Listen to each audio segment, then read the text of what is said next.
দায়িত্ব গ্রহণের চতুর্থ কার্যদিবসে আজ সচিবালয়ে অফিস করছেন প্রধানমন্ত্রী তারেক রহমান। সকাল ৯টার দিকে দফতরে পৌঁছান তিনি। 10:30টায় পররাষ্ট্রমন্ত্রী ও প্রতিমন্ত্রীর সঙ্গে বৈঠক করেন। বৈঠকে নতুন সরকারের পররাষ্ট্রনীতি নিয়ে আলোচনা হয়।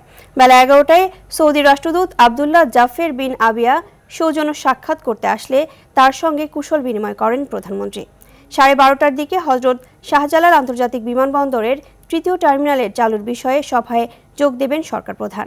এছাড়াও বিভিন্ন মন্ত্রণালয়ের দায়িত্বপ্রাপ্ত প্রতিমন্ত্রীদের সঙ্গে বৈঠকে বসবেন প্রধানমন্ত্রী তারেক রহমান।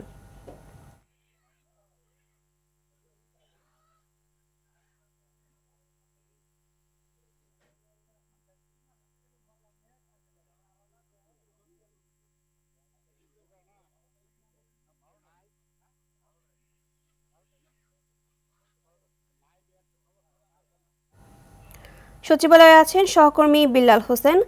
বিল্লাল, ইতিমধ্যেই প্রধানমন্ত্রীর সঙ্গে সৌজন্য সাক্ষাৎ করেছেন সৌদি রাষ্ট্রদূত। তাদের সঙ্গে কি বিষয়ে আলোচনা হয়েছে সেটা কি জানতে পেরেছেন, এবং এছাড়াও বিভিন্ন মন্ত্রণালয়ের দায়িত্বপ্রাপ্ত প্রতিমন্ত্রীদের সঙ্গে যে বৈঠকের বিষয়ে আলোচনা হতে পারে এই বিষয়ে আমাদের জানাবেন।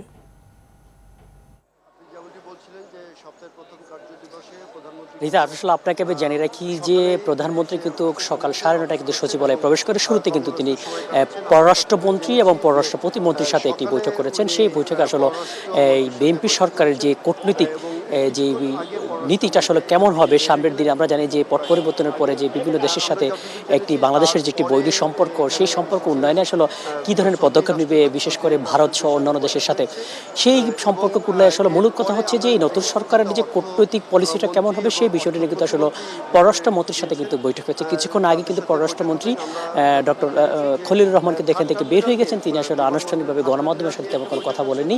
হয়তো পরবর্তীতে তার যে প্রধানমন্ত্রী যে প্রেস সচিব তিনি হয়তো আমাদেরকে আনুষ্ঠানিকভাবে জানাবেন।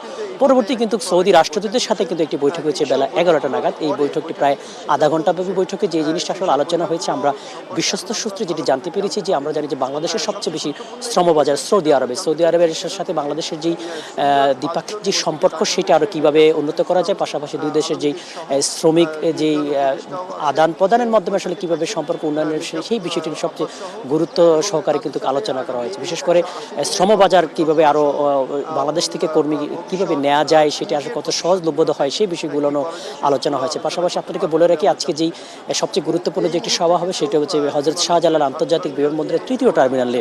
আমরা দেখেছি কিছুক্ষণ আগে তৃতীয় টার্মিনালের যে বৈঠকে অংশগ্রহণ করার জন্য কিন্তু বিমানমন্ত্রী, বিমান প্রতিমন্ত্রী সহ সংশ্লিষ্টরা কিন্তু বিমানের যেই চেয়ারম্যান রয়েছেন তারাও কিন্তু কিছুক্ষণ আগে কিন্তু সচিবালয়ে কিন্তু প্রবেশ করেছেন। যে প্রধানমন্ত্রী যে দপ্তর, সেই দপ্তরে সেই বৈঠক আসলে যে বিষয়টি হবে যে বিমানবন্দরের যে লাগেজ হ্যান্ডেলিং যে ব্যবস্থা সেটি কি বাংলাদেশের নিয়ন্ত্রণে থাকবে নাকি কোনো বিদেশি সংস্থাকে দেওয়া হবে। পাশাপাশি আমরা জানি যে প্রধানমন্ত্রী বিগত আওয়ামী লীগ সরকারের আমলে সেটি উদ্বোধন করা হলে এখন পর্যন্ত তৃতীয় টার্মিনাল কিন্তু ব্যবহার করা যায়নি। সেটি আসলে কীভাবে ব্যবহার করা যায় সেই পাশাপাশি আমরা এখানে কিছু অনিয়মের কথাও শুনেছি। সেই বিষয়গুলো আসলে প্রধানমন্ত্রী দিক নির্দেশনা দিবেন যে কোন কোন খাতে সেই বিমানবন্দরের কেনাকাটা থেকে শুরু করে সেই অনিয়মগুলো হয়েছে সেই বিষয়গুলো।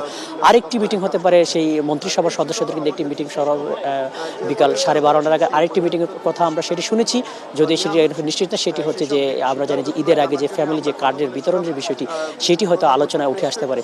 তো বলা যায় যে এখন পর্যন্ত এই ছিল সচিবালয় থেকে আমার কাছে সর্বশেষ। পরবর্তীতে মিটিংয়ের পরে যদি আনুষ্ঠানিকভাবে সেটি জানায় তাকে আমরা পরবর্তী সংবাদে আপনার মাধ্যমে দর্শকদেরকে আমরা সেটি জানিয়ে দিতে পারবো। বিল্লাল, ধন্যবাদ আপনাকে।